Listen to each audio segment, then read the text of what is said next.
Boa noite, meus irmãos, paz seja convosco.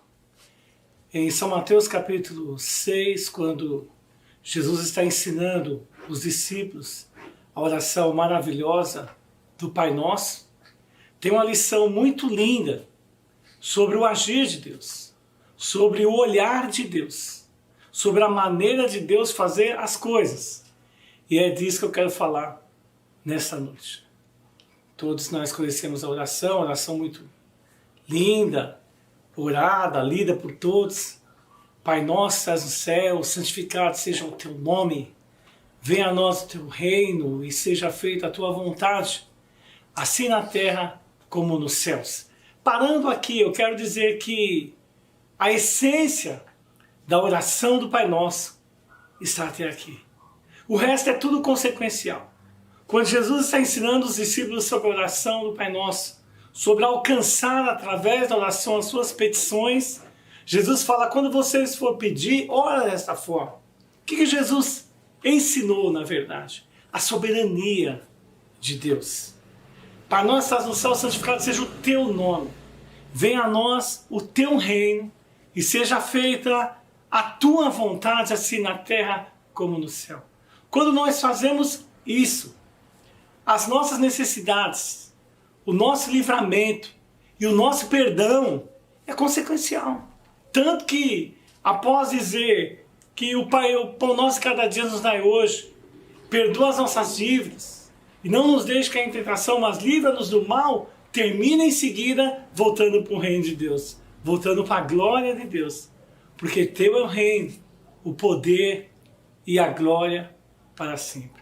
Por que eu comecei dizendo da oração do Pai Nosso para pregar hoje sobre o agir de Deus, sobre o olhar de Deus e sobre o reino de Deus? É porque o olhar humano para o olhar de Deus não tem como comparar. Não se pode falar, se medir a anos-luz. Não tem como comparar o olhar de Deus e o olhar humano. Só que nós, humanos, nas nossas orações fervorosas, nós queremos que Deus faça aquilo que nós achamos que Ele deve fazer. Porque aquilo que nós olhamos, e não estou dizendo que seja pecado, mas é questão do olhar humano, nós entendemos que aquilo que eu estou olhando, aquilo que eu tenho como projeto, é o que Deus deve fazer, porque, afinal de contas, esse projeto que eu tenho é tão bom, né? Esse plano que eu tenho é infalível, como diria o Cebolinha, e eu quero que Deus faça, através das minhas orações bonitas, fervorosas, mas que Deus faça aquilo que eu acho que Ele deve fazer. Quando eu não quero que Ele faça, eu entendo que Deus deve fazer porque Ele é Deus, então eu pelo menos quero ajudar. Ah, Senhor, eu vou ajudar o Senhor, vou ajudar o Senhor a fazer aquilo, eu acho que o Senhor podia, só que Deus, Ele não vai fazer porque eu quero que Ele faça. E Deus também, Ele agradece a nossa ajuda, mas Ele prefere a nossa fé. Ele prefere que a gente creia que Ele é soberano, que o reino está nas mãos dEle, que o poder pertence a Ele, que Ele tem um olhar que não dá para se comparar com o olhar humano. Mas nós queremos. E por que digo isso? Porque se nós não tomarmos cuidado, já expliquei isso na igreja algumas vezes. Nós oramos, Senhor, Senhor, Senhor, mas todas as vezes que nós usamos o nome Senhor, quase que todas as vezes, é para Deus fazer alguma coisa. Aí nós caprichamos na voz, nós caprichamos na nossa oração, fervorosas, e dizemos, Senhor, eu confio que o Senhor vai cuidar da minha família. Senhor, eu creio que o Senhor está na frente dos meus negócios. Eu creio, Senhor, que eu vou passar nessa faculdade. Oh, Senhor, eu creio que eu vou ter um aumento de salário. Eu creio, Senhor, que o Senhor pode curar o meu filho. Ele pode mesmo, eu também creio. Mas o que eu quero dizer é que isso poderia continuar. Todas as vezes que eu uso, ou quase todas as vezes que eu uso o nome Senhor, na verdade está para Deus fazer alguma coisa para mim ou por mim. Então não parece que é Senhor. Está parecendo mais servo. Né? A coisa está diferente. Porque em Deuteronômio, a Bíblia está dizendo assim no capítulo 8, amarás o Senhor teu Deus de todo o teu coração e de toda a tua alma. E também depois está escrito assim, ouve, ó Israel, o Senhor teu Deus é o teu único dono. Então, Ele é o Senhor.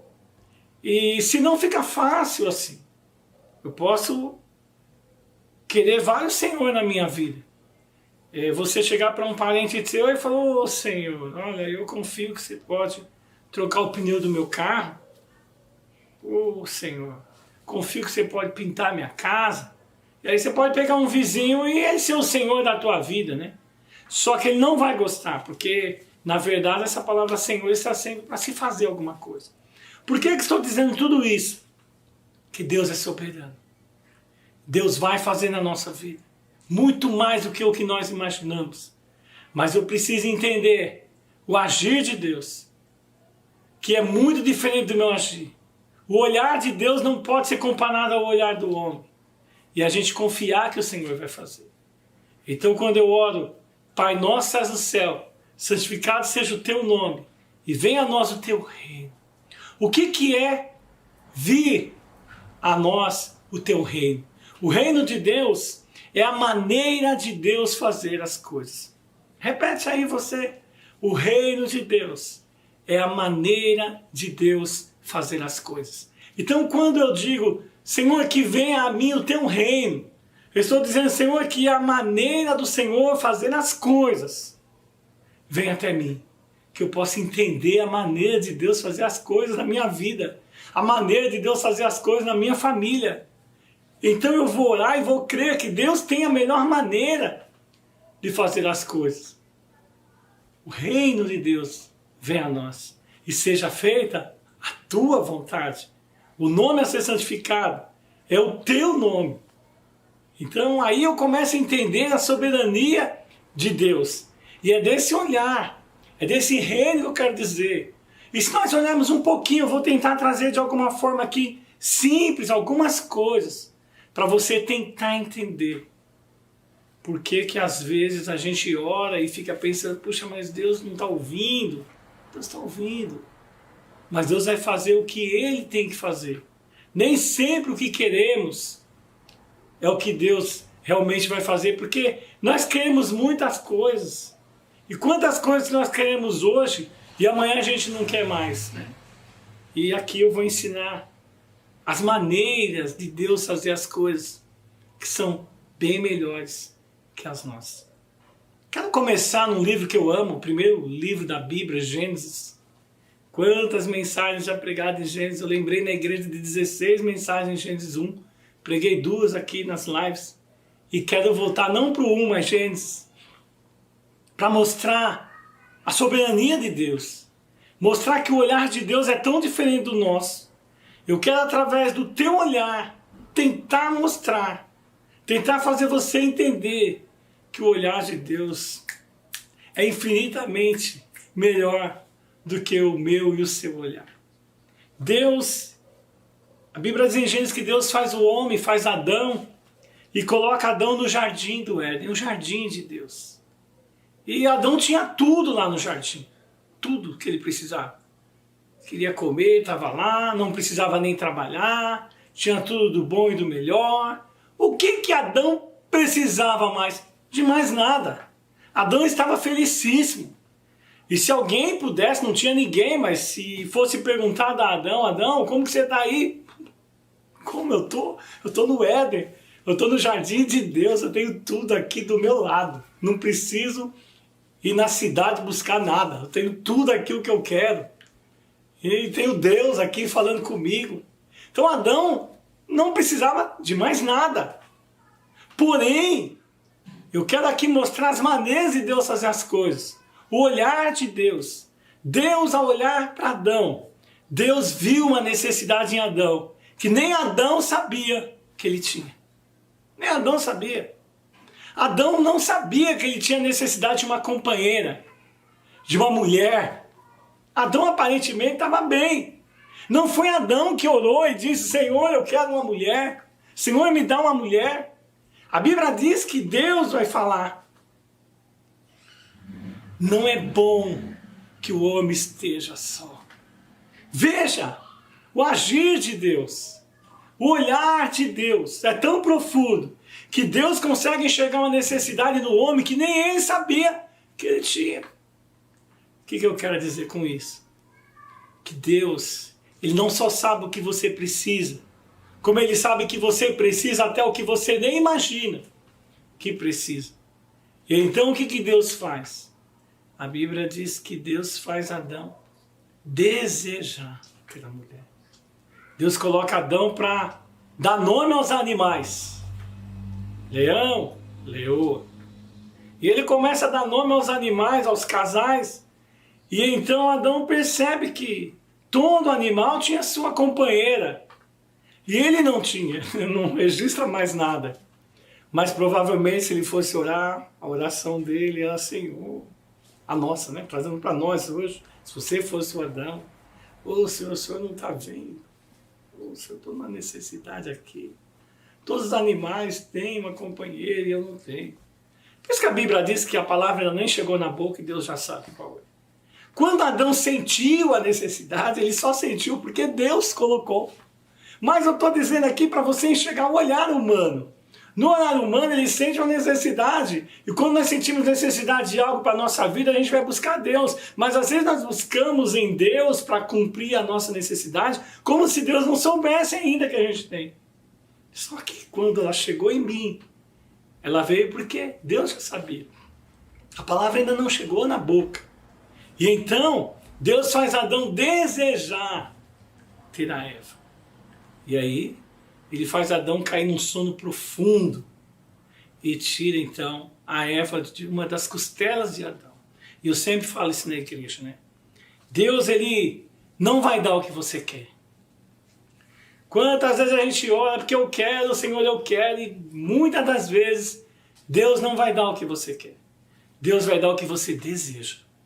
Porque quantas vezes você quer uma coisa, você já quis uma coisa, e passa-se um tempo e você não queria mais. Quantas vezes você quis ingressar em alguma coisa e depois você falou, pensando bem, eu não quero mais isso. Você queria comprar algo e depois não era mais o que você queria, ou até se arrependeu de ter comprado.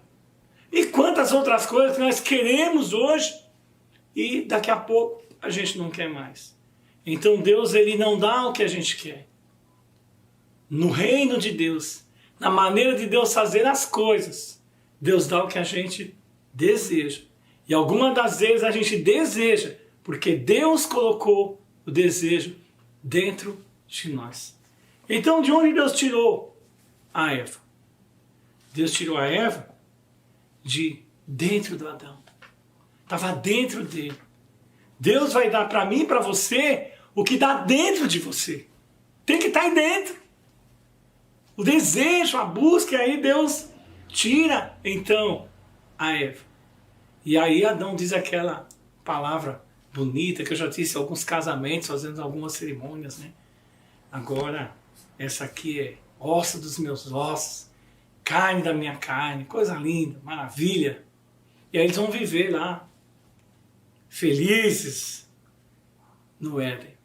Felizes até que aparece a serpente e lança aquela oferta a Adão e a Eva, coisas que eles já sabiam, que Deus também já tinha falado para eles, olha, de toda árvore você pode comer livremente, mas a que está no meio do jardim não coma, porque no dia que você comer, vai morrer.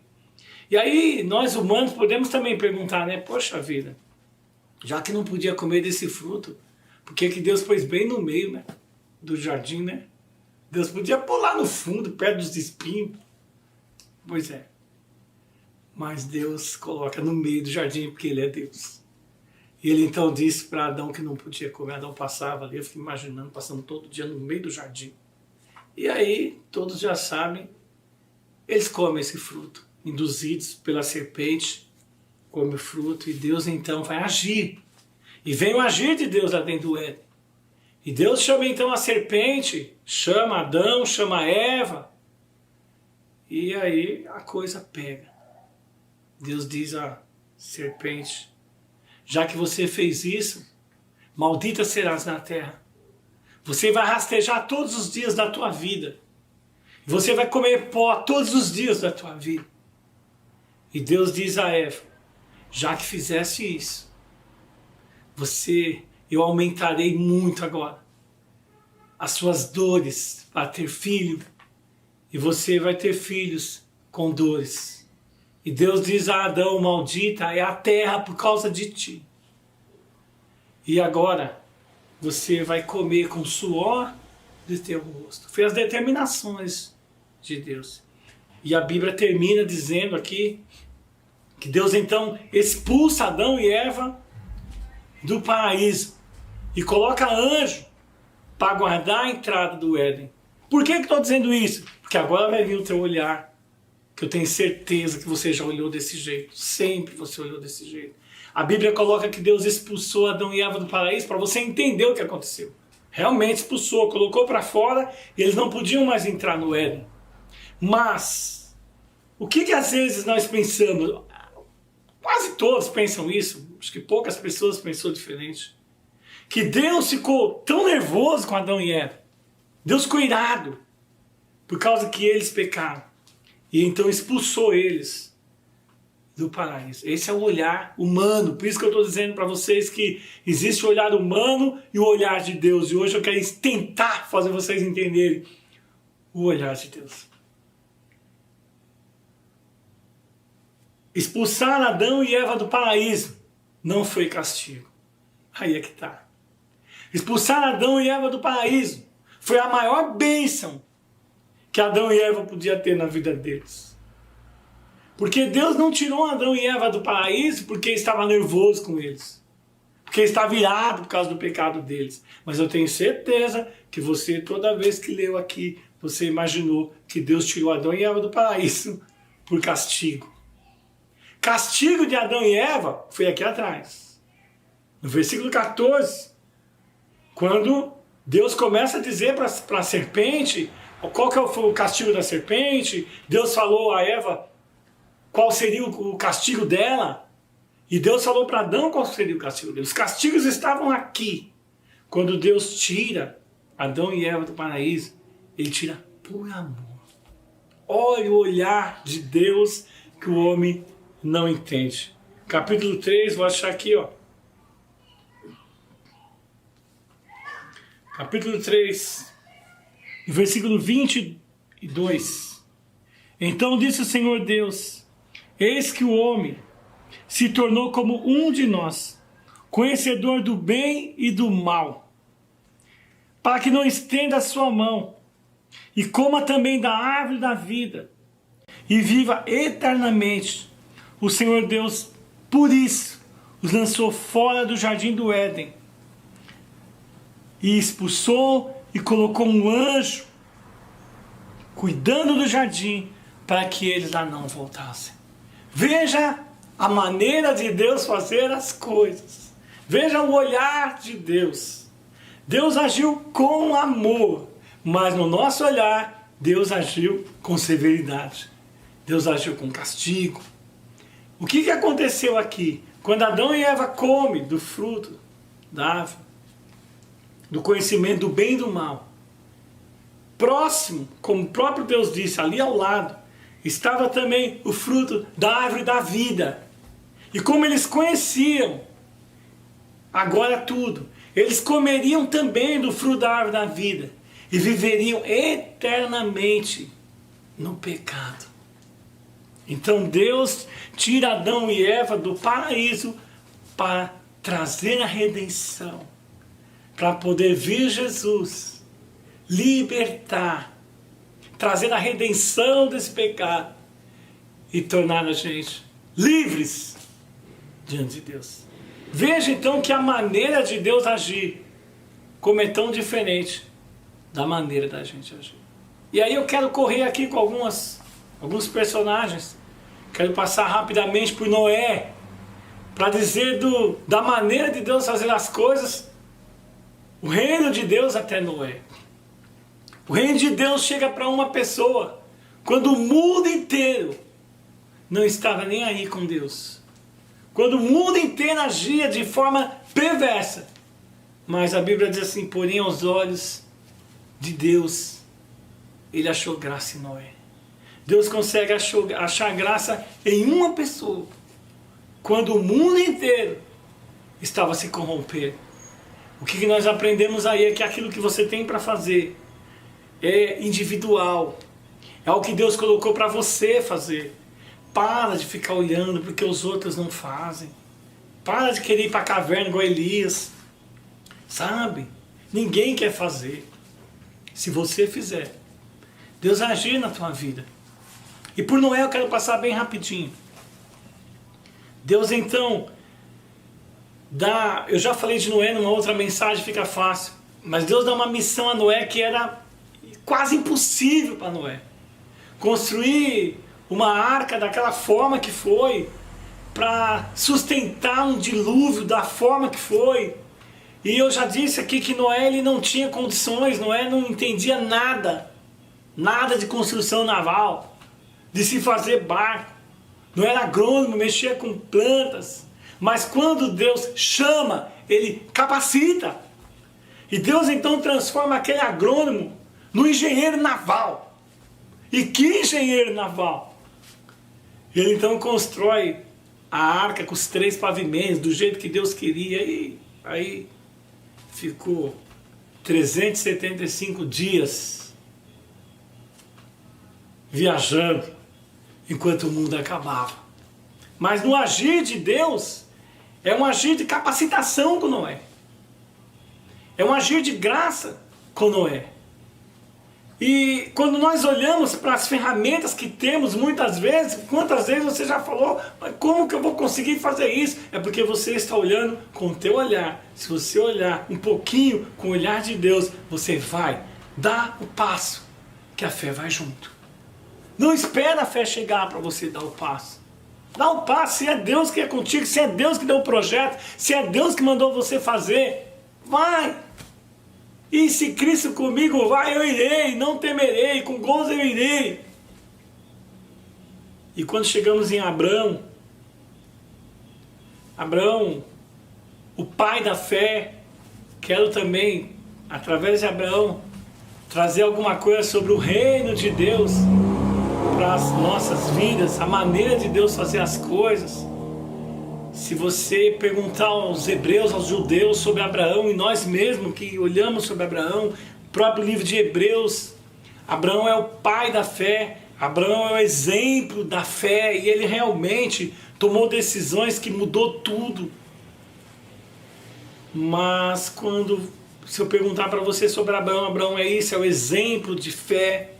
Mas quando nós olhamos para o olhar de Deus, o olhar de Deus para Abraão não foi um olhar de exemplo de fé.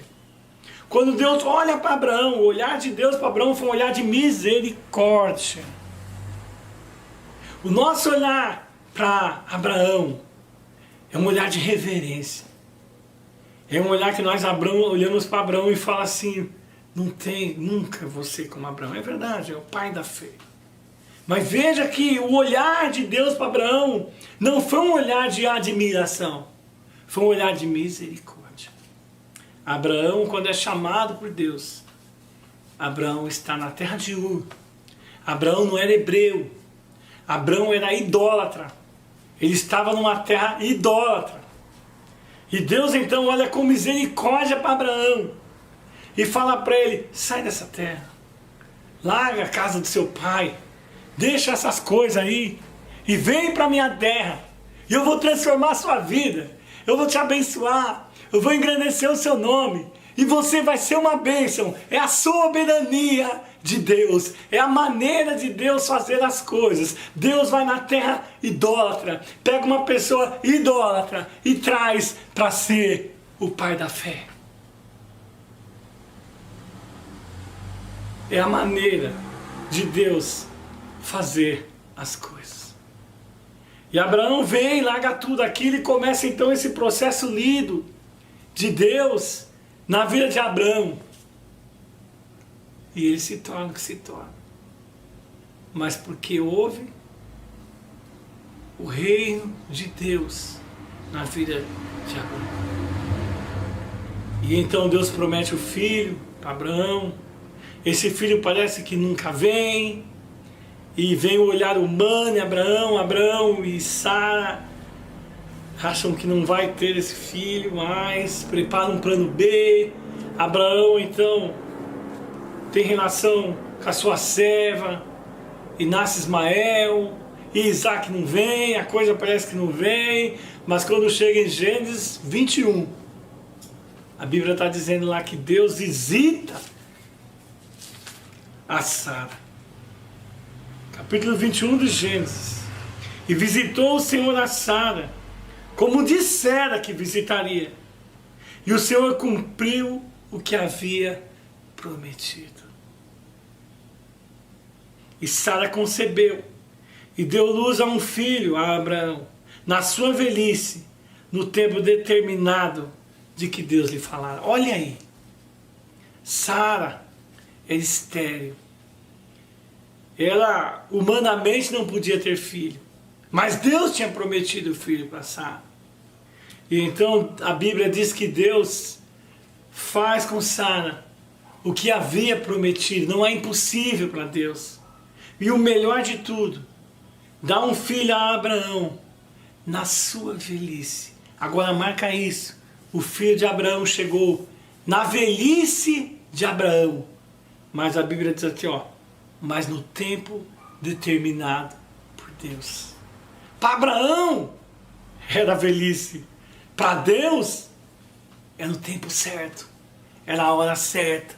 Por isso que nós olhamos para as nossas coisas que eu preciso, que eu quero, e que tem que ser esse mês, e que não pode passar desse ano, mas para Deus as coisas vêm na hora certa, no tempo determinado por Deus.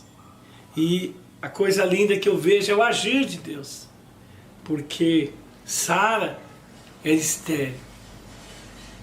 E Deus vai agir no ventre de Sara. Rebeca era estéril, esposa de Isaac. E Deus vai agir no ventre de Rebeca. E Raquel não podia ter filho, então era estéril.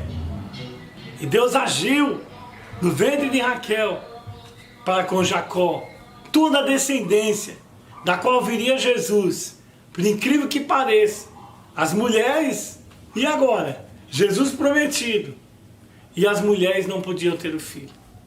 Mas tinha o agir de Deus, a maneira de Deus fazer as coisas na vida de todas elas. E o que significava o agir de Deus em Sara, em Rebeca, em Raquel, que eram estéreis. E Deus agia no ventre. Simbolizava. Porque Deus já estava dando mostras da maneira de fazer as coisas. Do agir de Deus. Do poder capacitador de Deus, que não há nada impossível para Deus. Por que que acontecia isso com Sara, com Rebeca, com Raquel, com mulheres que iam trazer a descendência de Jesus? Porque Maria, a agraciada, Maria, a escolhida por Deus para gerar o Filho de Deus, Jesus, ela seria virgem.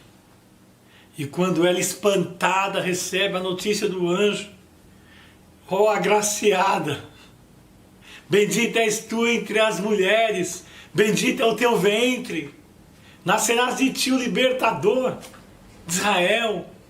E ela assustada, mas como pode acontecer isso?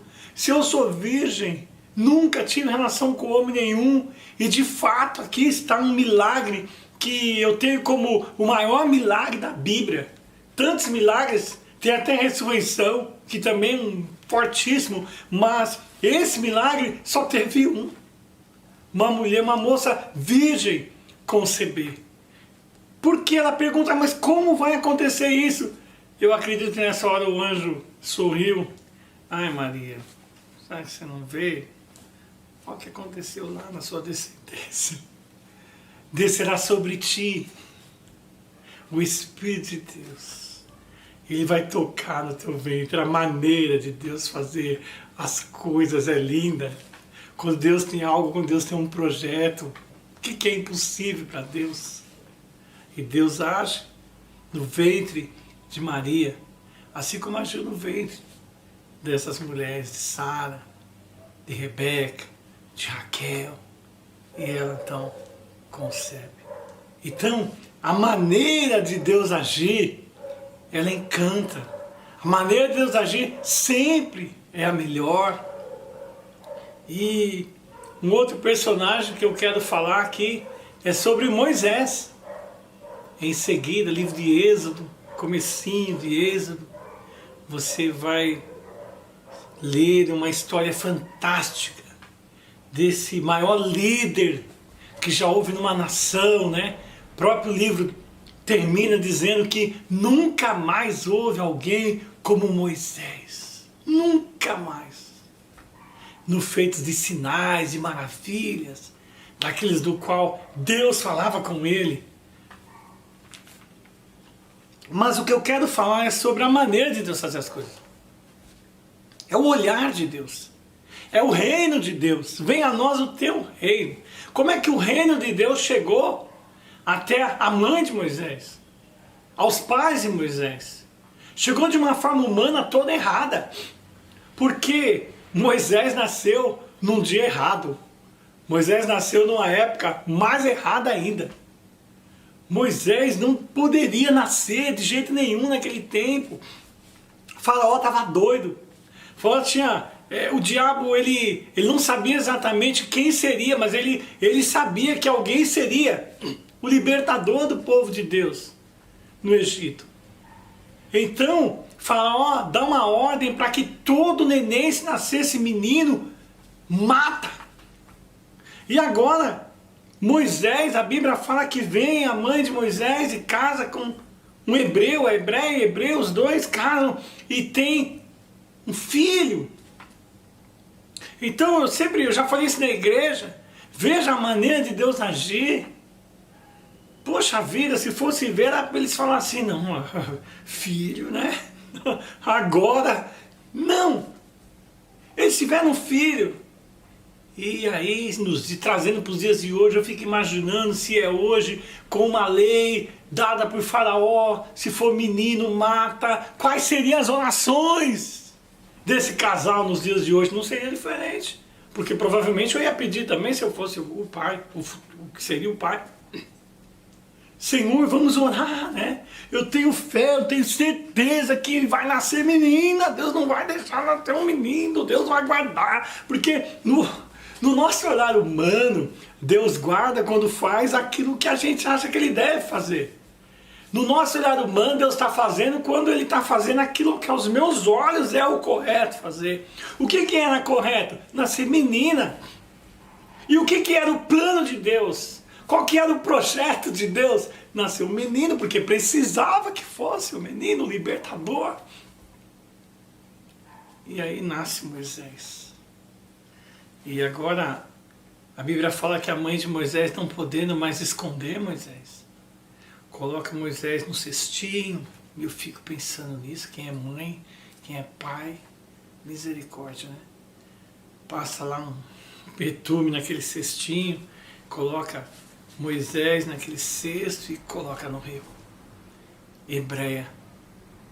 Eu tenho certeza que ela orou. Tenho certeza, Senhor, tenho certeza que vai guardar o meu filho, né? Não dá, não registra. Eu estou aqui fazendo uma licença para pensar, né? Colocando para os dias de hoje. Qual seria a sua oração se você fosse a mãe? Senhor, eu tenho aquelas orações que a gente faz mesmo e está correta, né? Poderosas. Coloca todo mundo para orar junto por esse pedido. Não, eu tenho fé que Deus vai guardar. Senhor, o Senhor vai guardar, Pai. O Senhor não vai deixar que o menino seja achado por Faraó. Eu creio, né? Mas que está acontecendo alguma coisa ali no rio. O que está acontecendo, Senhor? Se a gente tivesse, eu estou trazendo a coisa bem moderna para os dias de hoje, daqui a pouquinho eu estou olhando para o rio lá e, está fazendo a curva para o outro lado, está indo para o lado de Faraó, e aí você, não, Senhor, não, aí não, para cá, não. E o cestinho vai parar justamente onde não era para ir.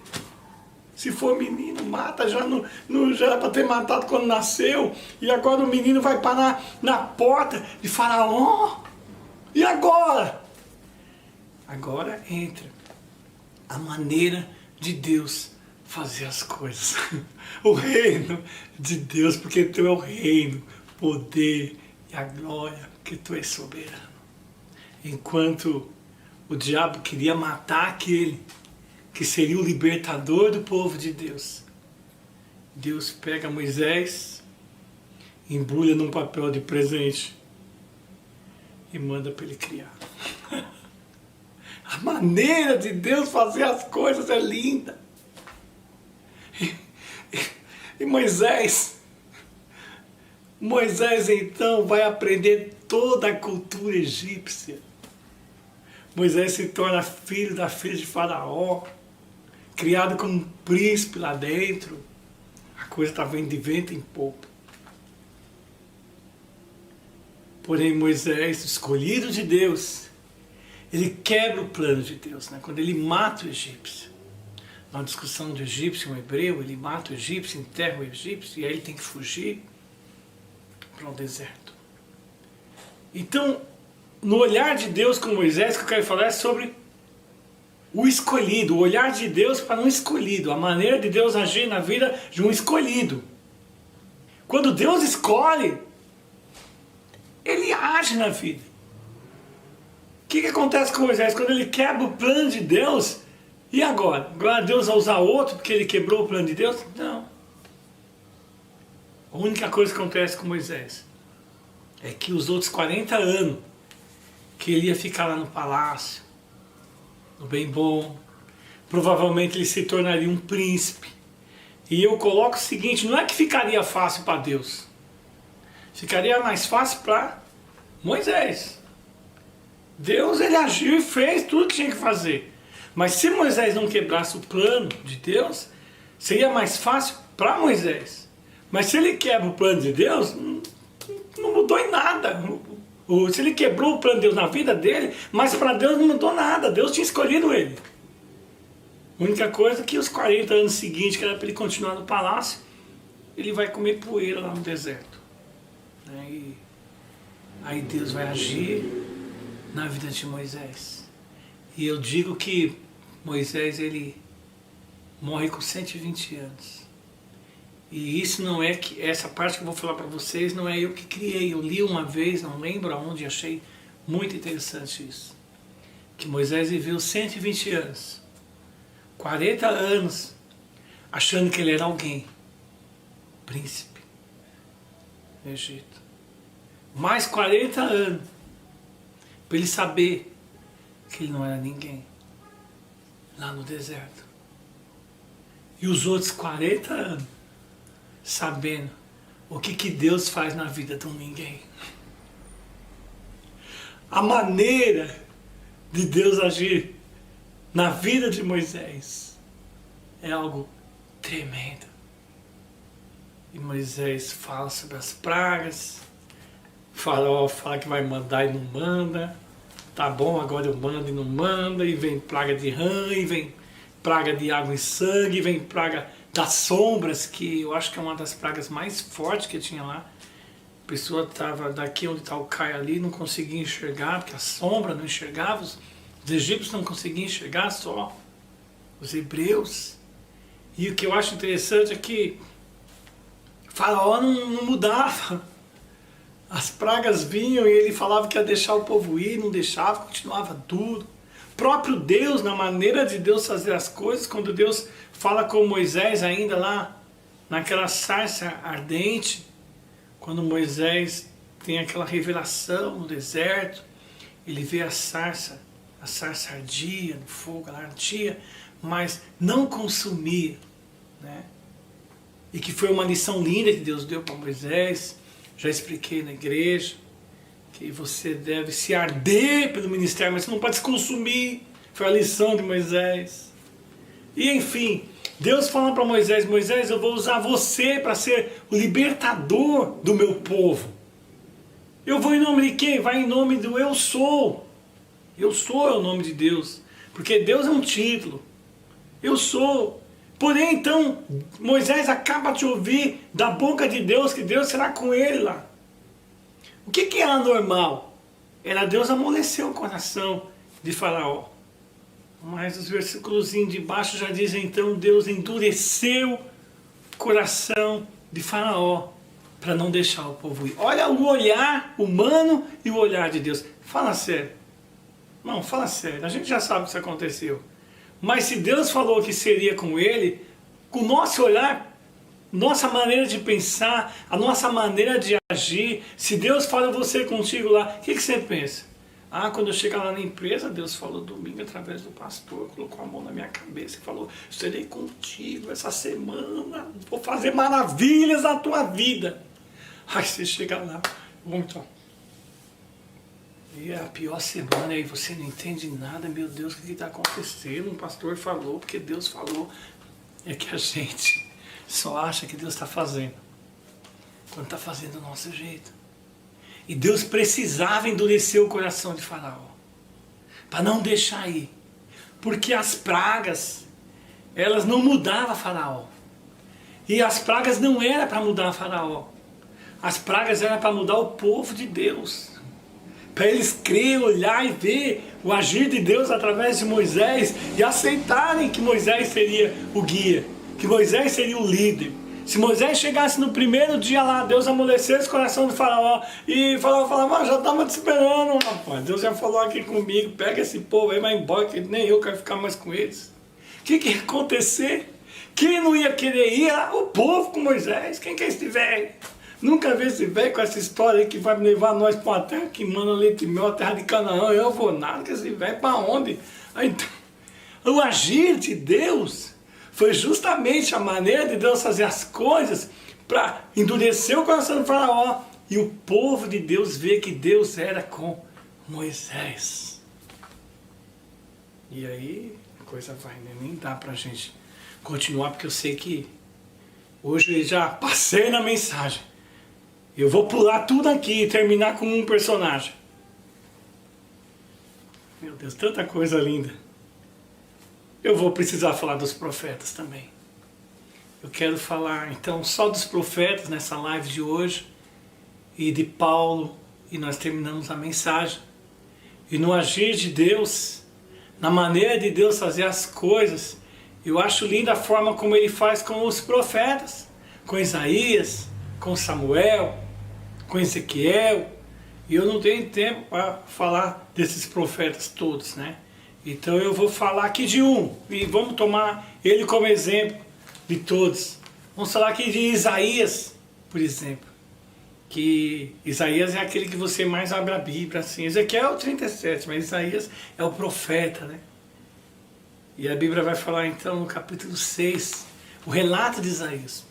Que ele viu o Senhor, ele viu a soberania. No ano em que morreu o rei Uzias, Isaías está falando, eu vi o Senhor assentado sobre um alto e sublime trono, seu séquito, a sua glória enchia o templo, e os serafins voavam sobre ele, cada um tinha 6 asas, com 2 cobriu seus pés, com 2 cobriu seu rosto, com 2, aquela coisa linda. E o ambiente, ele diz que os umbrais das portas balançavam com a glória de Deus. E imagina tudo aquilo, Isaías fala, eu vou morrer, e a coisa está pegando, a glória de Deus é vista naquele lugar, os anjos do Senhor, os querubins estão voando, ele está vendo Deus ali coberto, mas Deus está ali, os umbrais da casa estão sendo abalados. E agora eu paro para dizer uma coisa, gente. Todo esse agir que nós estamos vendo em Isaías 6 é o agir de Deus, não é o agir do homem. Tudo que acontece ali no templo, quando Isaías entra, não tinha nada a ver com Isaías, tinha tudo a ver com Deus. Estava tendo aquele mover, porque Deus queria aquele mover. Os anjos estavam ali, os querubins, por causa de Deus. A glória do Senhor balançava os umbrais das portas, mas era por causa de Deus, e não por causa do profeta. E por que eu estou dizendo isso? A maneira de Deus fazer as coisas, o olhar de Deus e o olhar humano. Hoje em dia, já de muito tempo, as pessoas dão a glória do mover, as pessoas dão ênfase do mover ao profeta, ao pastor, ao pregador, mas o mover de Deus não vem por causa do pastor, o mover de Deus não vem por causa do profeta, o mover de Deus vem por causa de Deus. A maneira de Deus fazer as coisas, o mover de Deus vem quando Deus quer que venha. Porque quando olhamos para todo aquele mover ali, puxa, que nível que devia de estar Isaías. Porque os anjos estavam ali, o Senhor estava ali, os umbrais da casa estavam balançando. Que nível é esse que Isaías está? Isaías estava em pecado. Isaías tinha pecado. Não sei qual era o pecado, mas ele tinha, porque ele mesmo começa a achar que vai morrer e dizer, ai Senhor, eu vou morrer, porque eu sou impuro, eu habito no meio de um povo impuro, os meus olhos estão vendo o Senhor. E eu acho lindo isso, que na maneira de Deus fazer as coisas, olha isso, tem a maneira do homem fazer as coisas e a maneira de Deus fazer as coisas. A maneira do homem ir lá pôr o dedo e falar, você errou. Você está em pecado. Mas Deus não cobrou Isaías. Eu não vi Deus falando nada para Isaías. Deus não falou você é impuro. Deus não falou você habita no meio de um povo impuro. Não, Deus só veio. Quem falou que era impuro era o próprio Isaías. Quem falou que ia morrer era Isaías. Quem os lábios dele eram impuros foi Isaías que falou. No mover de Deus, na maneira de Deus fazer as coisas, Deus não destrói, Deus restaura. Na maneira de Deus fazer as coisas, Deus não mata, Deus renova. E então, a Bíblia fala que o anjo do Senhor, o querubim do Senhor vai lá, pega uma brasa no altar. Acho que Isaías falou, agora eu vou morrer queimado aqui. E o anjo vem e passa aquela brasa nos seus lábios e diz, perdoados estão os seus pecados. O reino de Deus vem até Isaías, e em seguida a voz já começa. Quem há de ir por nós? Quem enviarei? Quem há de ir por nós? E aí ficou fácil, só tinha Isaías lá no templo. era ele mesmo. Então eu quis dizer sobre o mover de Deus aqui com Isaías, com os profetas, para a gente entender também que o mover de Deus sempre é de Deus. Nós às vezes não tomamos cuidado, eu tomo esse cuidado. E eu sempre falo, uma pessoa grandemente usada por Deus. As pessoas dizem que aquele lá, ele é um grande homem de Deus. Não, ele é grandemente usado por Deus. Grande, só é Deus, né? Tem lugares que dizem Jesus é a estrela maior. Não, Jesus é a única estrela, não é a maior. Então são coisas que no olhar de Deus a gente vai consertando. E o último personagem, porque hoje eu extravasei, mas eu sei que você foi abençoado. É outro que você ama muito, eu amo muito. Os pregadores gostam muito, os ensinadores gostam muito, que é o apóstolo Paulo. E se eu perguntar para você, quem é Paulo para você?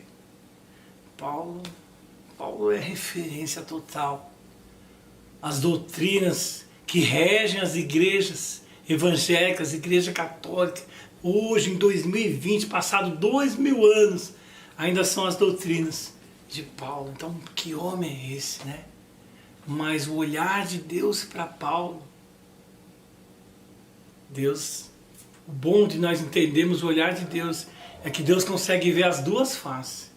Deus viu esse Paulo, mas Deus viu um Paulo que precisava ser transformado.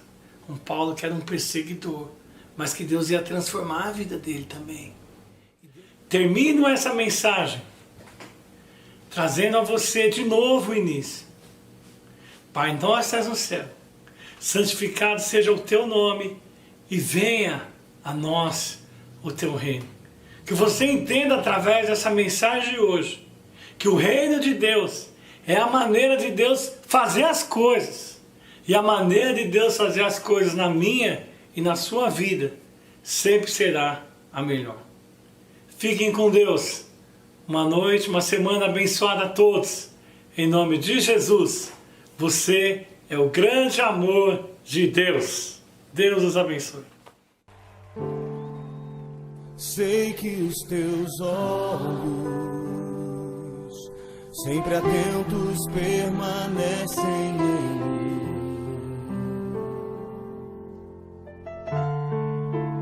E os teus ouvidos estão sensíveis para ouvir meu clamor. Posso até chorar, mas a alegria vem de manhã. És Deus e perto, e não de longe, nunca mudastes, tu és fiel.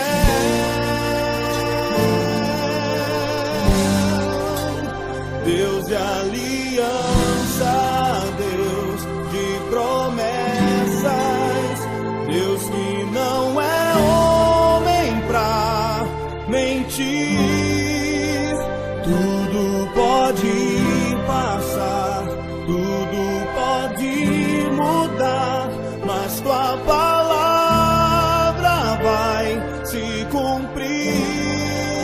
Eu sei que os teus olhos estão em mim, Senhor.